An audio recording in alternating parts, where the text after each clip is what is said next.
선생님들 이렇게 나와서 예배드리니까 너무 좋습니다. 우리 가정에서 예배드리는 친구들, 우리 모두 함께 옆에 분들과 함께 인사하겠습니다. 당신은 하나님의 축복받은 사람입니다. 당신은 하나님의 복받은 사람입니다.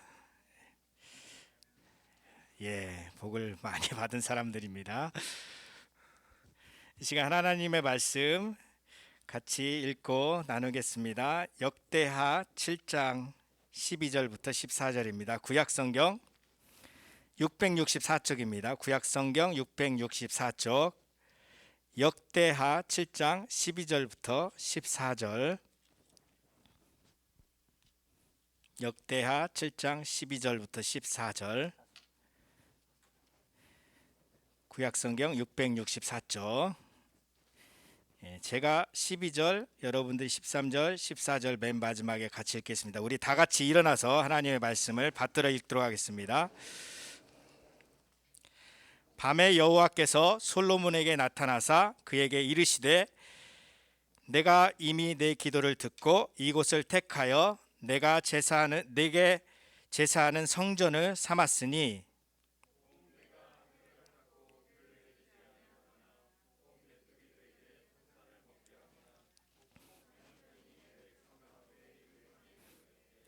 내 이름으로 일컫는 내 백성이 그들의 악한 길에서 떠나 스스로 낮추고 기도하여 내 얼굴을 찾으면 내가 하늘에서 듣고 그들의 죄를 사하고 그들의 땅을 고칠지라. 아멘. 우리 선생님이 기도하신 내용처럼 오늘은 8월 15일 광복절입니다. 우리 역사 속에서 많은 고난을 우리가 당했죠. 우리 민족이 당했습니다. 수많은 외적의 침입을 지켜내면서 우리가 견뎌왔습니다. 그런데 나라를 잃고 나서는 그 전보다 이루 말할 수 없는 고난, 고통을 받았던 것을 우리가 역사적으로 알고 있습니다. 일제 35년의 강점기 동안에 우리 나라를 잃고 우리 곡물을 다 빼앗기고 또 강제로 징용을 당하여서 외국에 가서 일을 하고 또 전쟁의 총알바지로 우리 선조들이 가서 싸우고 우리의 말을 빼앗기고 이름도 우리말의 이름이 아니라 일본식으로 바꾸고 더군다나 일본의 일왕이 있는 곳을 향하여서 온 국민이 절을 하는 의례를 늘 행하였고 그런 시기를 보내왔습니다. 그리고 우리가 8월 15일 1945년 8월 15일 광복을 맞이하고 그것을 기념하면서 우리가 예배를 드리는데요. 오늘 특별히 이렇게 주일하고 딱 맞아 떨어지네요. 그래서 나라 사랑과 그리고 나라 사랑을 어떻게 실천해야 될지 우리가 말씀을 통하여서 배우기를 원합니다. 먼저 선행학습 영상을 보고 말씀을 나누도록 하겠습니다.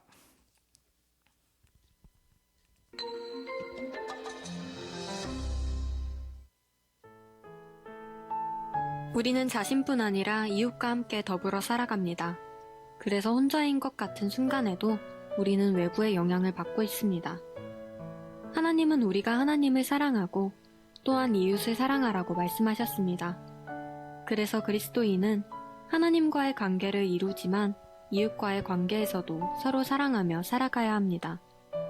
만약 하나님을 사랑하지만 이웃은 사랑하지 않는다면 그것은 그리스도인의 바람직한 모습이 아닙니다. 왜냐하면 하나님을 사랑하는 사람은 서로 사랑하라는 하나님의 말씀에 순종하기 때문입니다. 성경에는 하나님을 사랑하며 이웃을 사랑했던 많은 믿음의 선배들이 있습니다. 그들은 자기 자신만을 위해 살지 않았습니다. 그들은 하나님을 사랑하면서 자기 나라와 민족을 사랑하는 본을 보여주었습니다. 먼저 모세를 볼까요? 모세는 광야에서 이스라엘 자손들이 불순종하는 죄를 지을 때 하나님 앞에 엎드려 간절히 기도했습니다. 느헤미야는 예루살렘 성이 무너졌다는 소식을 듣고 음식을 먹지 않고 기도했습니다. 그리고 직접 예루살렘까지 가서 무너진 성벽을 건축했습니다. 모세와 느헤미야 모두 하나님 앞에서 경건하게 살았지만 자기 민족의 죄악을 보고 이를 외면하지 않았습니다. 그들은 나라를 사랑하는 마음을 가지고 하나님 앞에 우리 민족이 회복되길 간절히 기도했습니다. 오늘 본문의 솔로몬도 나라를 사랑하는 모습을 보여줍니다. 솔로몬은 성전 봉헌식을 하면서 백성들을 위해 하나님께 기도했습니다. 하나님은 솔로몬의 기도를 들어주셨습니다. 그리고 이렇게 말씀하십니다. 내 이름으로 일컫는 내 백성이 그들의 악한 길에서 떠나 스스로를 낮추고 기도하여 내 얼굴을 찾으면 내가 하늘에서 듣고 그들의 죄를 사하고 그들의 땅을 고칠지라. 모세와 느헤미야 그리고 솔로몬을 비롯한 수많은 믿음의 선배들이 우리에게 보여주는 모습은 무엇입니까? 자기 나라와 민족을 끌어안고 기도하며 사랑을 실천하는 것입니다. 자기 나라에 대해 관심을 가지고 이 땅 가운데 하나님의 나라가 회복되길 소망하는 것입니다. 현재 나의 기도는 어디에 머무르고 있나요? 혹시 나의 기도가 여전히 자신과 가족에게만 머물러 있다면 이제는 좀 더 나아가 나라와 민족을 위해 기도하길 원합니다. 그리고 우리의 손을 펴서 우리나라의 낮은 곳으로 가서 사랑을 실천합시다. 나라를 위한 우리의 기도와 실천을 통해서 사랑이 가득한 아름다운 우리나라로 세워지길 소망합니다.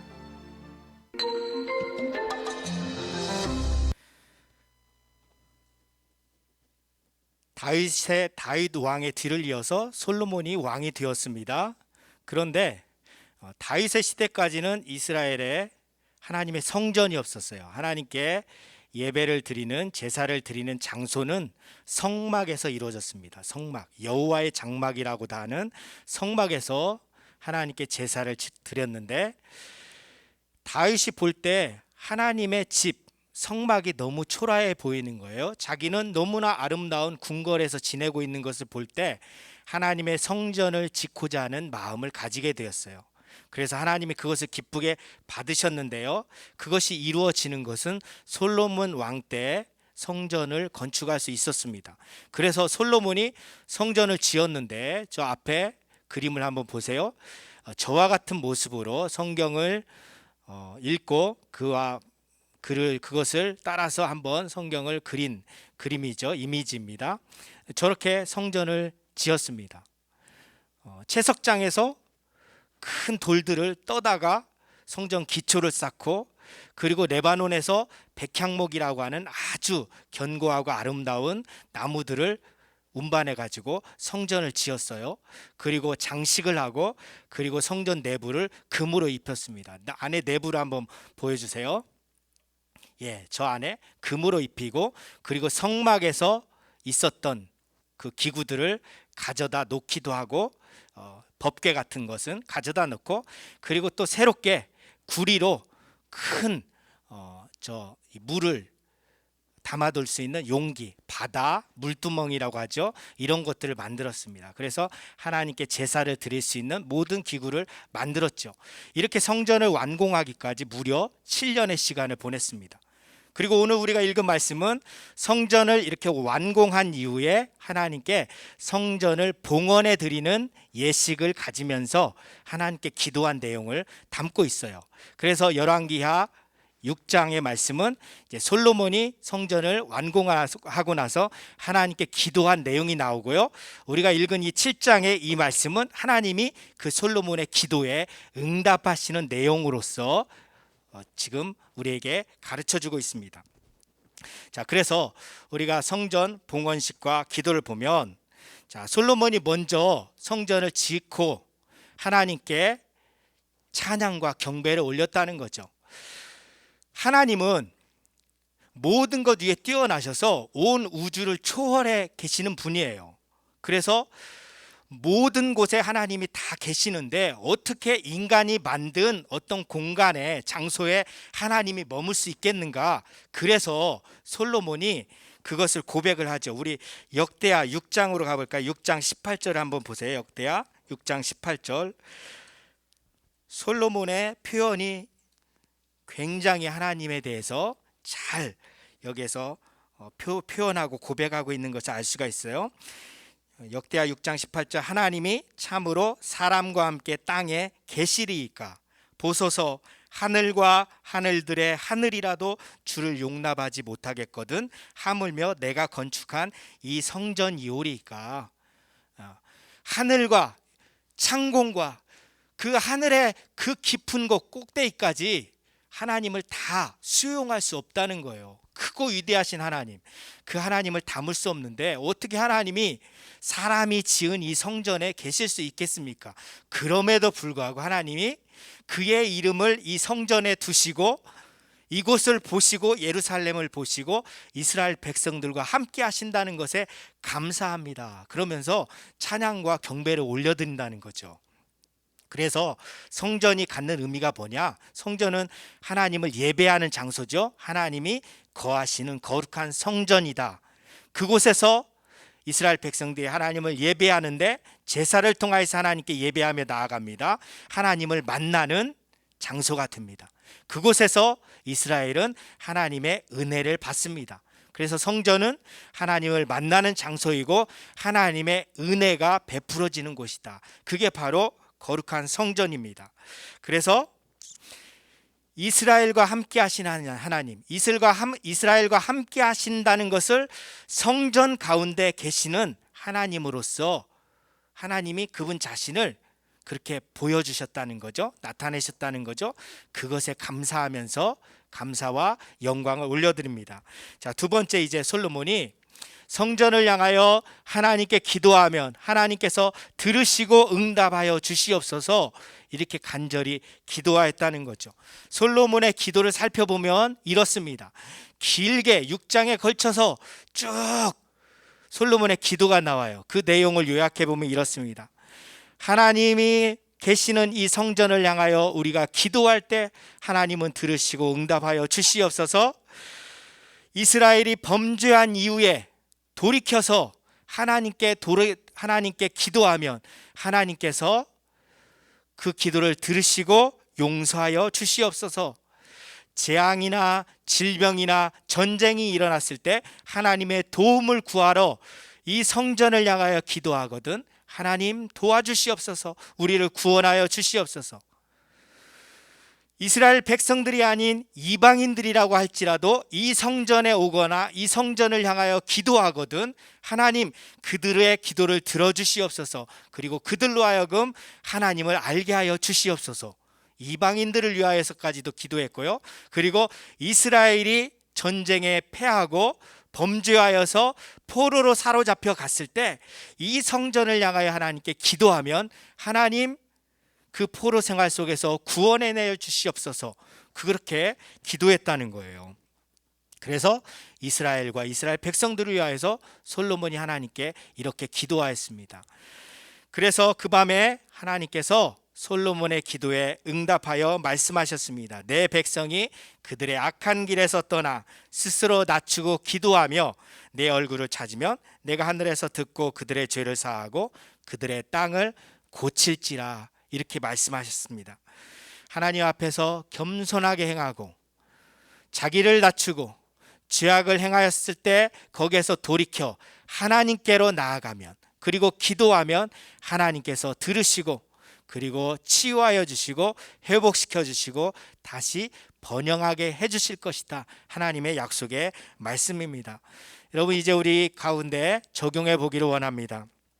우리가 왜 솔로몬처럼 이렇게 기도해야 하는지, 왜 나라를 사랑하면서 기도해야 하는지를 살펴보겠습니다. 첫 번째로 이 나라에 하나님의 통치가 이루어지도록 우리는 기도를 해야 합니다. 여러분 먼저 우리 민족이 우리의 죄악을 깨닫고 하나님을 두려워하면서 하나님께로 돌이키기를 원합니다.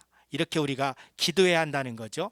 설령 예수님을 모르고 믿지 않는 사람들이라고 할지라도 하나님이 주신 그들의 양심을 통하여서 이렇게 해서는 안 되겠구나. 이 나라가 범죄하고 사람들이 폭력을 행하고 거짓이 난무하고 그리고 성실하게 일하지 않고 온갖 탐심이 가득하고 성범죄가 일어나고 온갖 악한 일들을 범하는 것 그리고 동성애가 가정을 파괴하고 이 사회를 파괴하는 이 온갖 악행들은 옳지 않다. 이것을 깨닫고 하나님께로 돌이키는 일이 있기를 위하여 우리가 기도해야 한다는 것입니다. 이 땅의 죄악과 불의가 아니라 하나님의 정의, 하나님의 사랑과 평화가 흘러가도록 우리가 기도하길 간절히 원합니다. 여러분, 그래서 이 땅에 하나님을 경외하는 사람들, 하나님을 예배하는 사람들이 많아지기를 위하여서 우리 그리스도인들이 기도해야 한다는 것을 여러분 기억하십시오. 두 번째로, 우리 국가의 안녕과 평안을 위하여서 기도해야 하는 것입니다. 여러분, 국민이 있을 때 국가가 가능하죠. 국가가 세워질 수 있습니다. 국민이 없으면 국가가 될 수가 없죠. 또 바꿔 말하면 나라가 있을 때 국민들이 평안하다는 것을 여러분 기억해야 합니다. 여러분, 국가가 무질서하고 법이 지켜지지 않고 정치적으로 혼란하고 나라에 내전이 있고, 여러분 지금 미얀마와 같이 내전이 있고 경제가 무너지고 외적이 침략하는데 그것을 방어할 수 있는 능력이 없다면, 그런 무능력한 국가라고 한다면 국민들이 고통받을 수밖에 없다는 거죠. 그래서 국가의 안녕과 평안을 위하여서 우리가 군대도 가는 거잖아요. 그런데 어떤 사람들은 군대를 왜 가느냐 이렇게 이야기하는데 그것은 잘못 생각하는 것이죠. 여러분, IMF 외환위기 때 우리 친구들 IMF가 그냥 교과서에서 수업 중에 들은 내용으로만 알 거예요. 외환위기 때 우리나라가 충분한 국제 통화, 달러가 없고 빚을 갚을 능력이 없고 경제적으로 위기가 처해 왔을 때 IMF 국제통화기금으로부터 돈을 빌려서 우리나라가 경제적으로 그때 살아날 수 있었어요. 빚을 진 거죠. 그래서 국민들이 그 빚을 빨리 갚겠다고 집에 있는 금반지와 아이들 돌잔치에서 받은 그 돌반지, 집에 있는 금부치들을 가져다가, 금은 전 세계에 똑같이 현물과 같이 가장 중요하게 통용되는 원자재이기 때문에 그 금을 팔아서 우리나라 빚을 빨리 갚겠다고 사람들이 줄을 서서 그 금을 모으고 그걸 팔아서 갚으려고 노력을 했습니다. 여러분, 그 이후에 여러분들이 이제 태어나고 안정된 시기에 살아가고 있는 거예요. 그런 시기를 보냈어요. 1997년도, 98년도에. 불과 몇십 년 전 이야기예요. 한 20년 전 이야기. 여러분, 우리 국가의 위상이라는 것, 자존심이라는 게 있어요. 국가의 지위. 국가가 힘이 있을 때 국제사회에서 인정을 받고 뭔가 발언을 하면 그것을 인정하고 받아들여요. 외국의 대사관들을 보고 우리나라 또 대사관을 봤을 때 그 또 외교 사절들이 만나고 국가 정상들이 만났을 때 그 의전 차량, 수행원들을 봤을 때 그것만을 보더라도 그 국가의 위상을 볼 수가 있어요. 그 차량이 얼마나 좋은 차량인지. 그러니까 이제 모르는 사람들은 왜 이렇게 저런 곳에 많이 사치를 하느냐. 근데 외국의 우리나라 대사관, 그 대사가 그 좋은 승용차를 타고 우리 국가를 대표해서 외국의 어떤 행사나 의례에 참여했을 때 대접받는 걸 봤을 때, 좋은 차를 타고 수행원을 거느리고 그리고 우리나라의 위상을 드높이는 것도 필요하구나, 그것을 느꼈어요. 여러분, 이 국가에 힘이 있을 때 국제사회에서 인정받는다. 여러분, 단적인 예를 보세요. 이스라엘을 보면 인구가 800만 명밖에 안 돼요. 800만 명. 자, 그런데 노벨상 수상자의 25%를 차지하고 있습니다. 그리고 핵무기도 가지고 있고요. 아랍 국가들에게 둘러싸여서 끊임없이 테러와 위협을 받고 있지만 이스라엘 나라가 그 나라를 지켜가면서 선진국으로서 살아가고 있습니다. 정치, 경제, 사회, 군사, 아무리 강대한 나라들도 이스라엘을 어떻게 감히 얕잡아 볼 수가 없어요. 미국조차도 이스라엘의 경제력, 유대인들의 그 능력에 이 미국도 이스라엘 편에, 친이스라엘 편에 설 수밖에 없다는 거죠. 물론 이스라엘이 행하는 모든 것이 잘하는 일은 아닙니다. 자기들 가운데 있는 팔레스타인인들을 돌보고 그들과 평화적으로 문제를 해결해 나가야 하는데, 그럼에도 불구하고 이스라엘의 강대함을 우리가 인정할 수밖에 없다는 거죠. 성경은 국가와 통치자들에 대해서 기도하라고 우리에게 가르쳐주고 있습니다. 우리 한번 찾아볼까요? 직접 한번 찾아보겠습니다. 디모데전서 2장 1절 2절입니다. 신약성경 338쪽, 신약성경 338쪽입니다. 디모데전서 2장 1절 2절, 신약성경 338쪽. 찾았나요? 우리 같이 읽을까요? 그러므로 내가 첫째로 권하노니 모든 사람을 위하여 간구와 기도와 도구와 감사를 하되 임금들과 높은 지에 있는 모든 사람을 위하여 하라. 이는 우리가 모든 경건과 단정함으로 고요하고 평안한 생활을 하려 함이라. 아멘. 자, 여러분들이 하나님께 간구하고 기도하고 다른 사람을 위하여 중보 기도하고 감사 기도를 하도록 권합니다.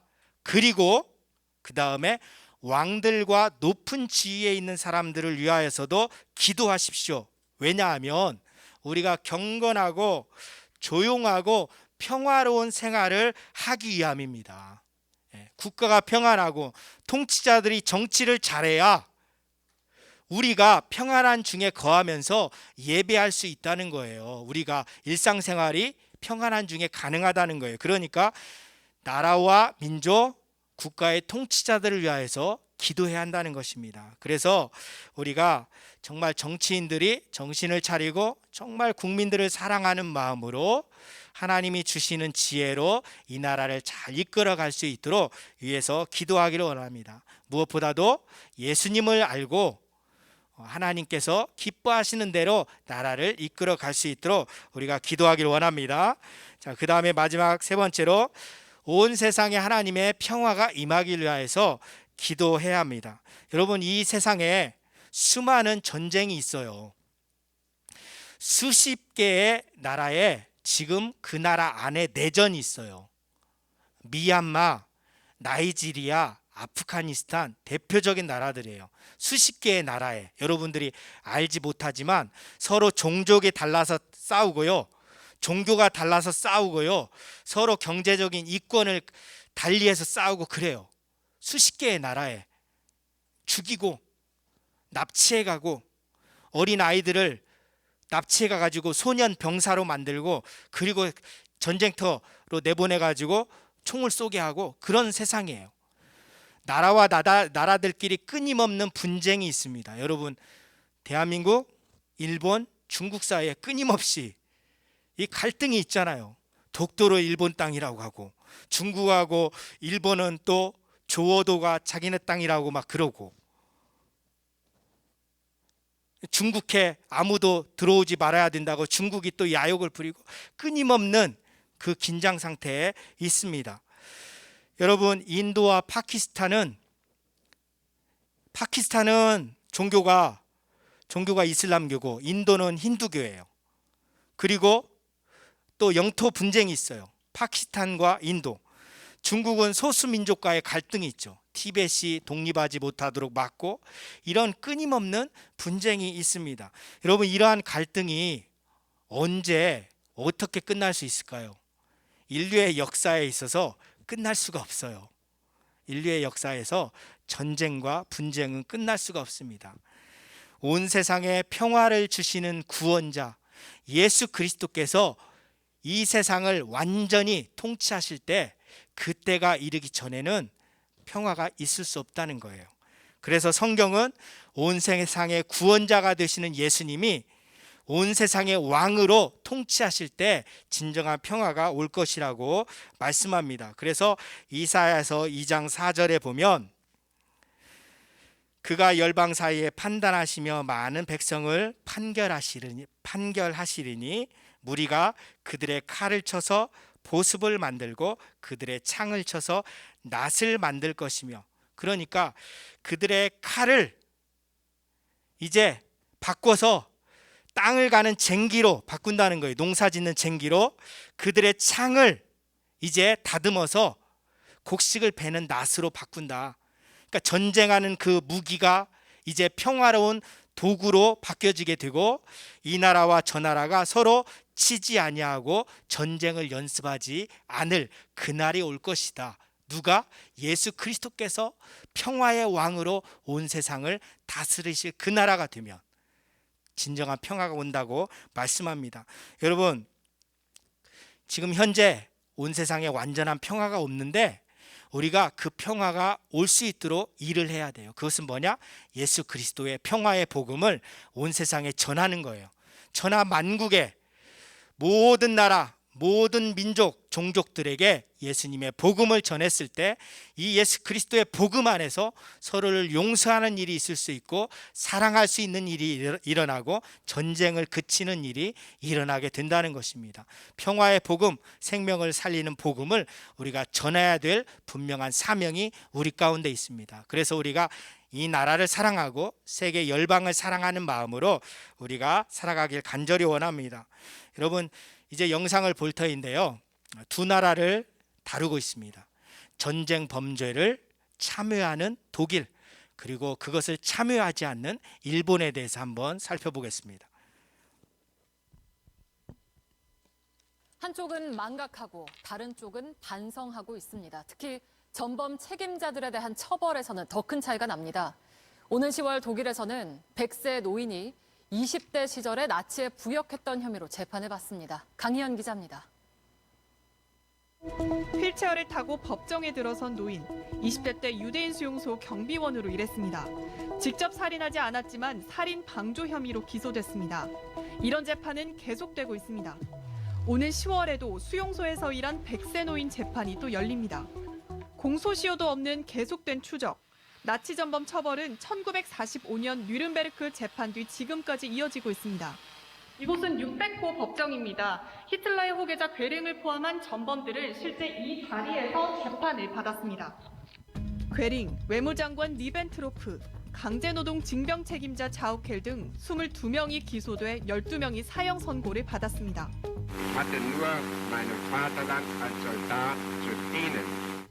이 상징적 재판 뒤 76년이 지나도록 처벌과 반성이 계속되고 있는 겁니다. And we are all parts of this world that what you do, it has consequences. Punishment is a part of our justice, and it's a part of our life and our societies. 기념관 한쪽에 전시된 도쿄 전범 재판 모습. 일본은 이 재판으로 사실상 모든 전쟁 범죄 처벌을 끝내버렸습니다. Many people it was too mild and too soft, and just a few people were before court. 도쿄 전범 재판에서 사형된 도조 히데키 등 전범 7명은 야스쿠니 신사에 안치돼 숭배받고 있습니다. 스가 일본 총리는 지난해 10월과 올해 4월 야스쿠니 신사에 공물을 바쳤고 오는 15일 직접 참배 여부를 검토하고 있습니다. 안녕하세요. 예, 잠깐만요. 예, 이것은 나중에 보여주겠습니다. 예. 자, 여러분, 이게 이틀 전의 뉴스예요. 이틀 전의 뉴스. 참 우리가 그래서 일본이 얄미운데 일본을 위해서 기도해야 돼요. 일본에 그래도 소수의 양심이 있는 사람들, 양심이 산 사람들, 그리고 그리스도인들은 우리 대한민국에 대해서 동아시아 피해자들에 대해서 늘 미안한 마음을 가지고 있어요. 그래서 일본 교회가 회개하면서, 그리고 일본의 양심 있는 사람들이 일어나서 일본 사회를 바꾸고, 그래서 일본도 회개하고, 그리고 세계 다른 나라들을 위하여서 섬기는 나라가 될 수 있도록 우리가 그렇게 기도하길 원합니다. 그리고 우리가 일본을 또 용서할 수 있는 마음, 그런 기회가 있을 수 있도록 우리가 기도하기를 바랍니다. 이제 말씀을 마칩니다. 우리는 하나님이 우리 가운데 허락하신 우리나라를 사랑하면서 기도해야 합니다. 그리고 우리가 하나님께 기도하면 하나님은 들으시고 응답하신다고 말씀하십니다. 우리 민족이 죄악을 깨닫고 하나님께로 돌아오고, 그리고 이 땅에 하나님의 사랑과 정의가 가득하길 위하여서 기도하는 우리 모두가 되길 간절히 원합니다. 우리 같이 기도하고 주님 가르쳐 주신 기도로 예배를 마치겠습니다. 우리 이 말씀을 기억하면서 하나님께서 우리에게 허락하신 우리나라를 사랑하면서 기도하기를 원합니다. 이제 어떻게 기도해야 할지, 무엇을 위하여 기도할지 더 알게 되었사오니 이 나라가 하나님의 다스림 가운데 있고 하나님의 정의와 사랑이 살아있고 그리고 죄악을 범하지 않고 믿는 사람들이 많아지고 세계 열방을 섬기는 나라가 되고 그리고 예수 그리스도의 평화의 복음을 전하는 나라가 되게 하여 주시고 다시는 나라를 잃어버리고 다른 나라의 지배를 받는 정말로 어려운 그러한 상황이 벌어지지 않도록 도와주시옵소서. 같이 기도하겠습니다. 하나님 아버지, 이 시간 기도합니다. 우리가 나라를 사랑하라고 하는 이 말씀을 가지고 기도하기를 원합니다. 우리 나라를 위하여 기도하고 정치인들, 통치자들을 위하여 기도하고 이 나라 우리 백성이 하나님을 두려워하고 범죄하지 아니하며 하나님의 정의와 진리가 살아있고 하나님을 경외하는 사람들이 많아지고 주여 이 가정과 사회가 하나님 보시기에 건강한 모습으로 바뀌어지게 하여 주시옵소서. 한국의 교회가 살아나게 하시고 그리스도인들이 살아서 기도할 때 주님께서 놀라운 일을 행하시옵소서. 평화의 복음을 온 세상에 전하고 그리고 하나님 우리나라가 이제 더 이상 하나님 또 나라를 잃어버리는 그러한 고통을 경험하지 않게 하시고 세계 열방 가운데서 하나님 우리의 위상을 뒤높이면서 그것이 세상의 다른 나라들을 섬기고 또 그들을 돕는 일로 나타날 수 있도록 도와주시옵소서. 예수님의 이름으로 기도드립니다. 아멘.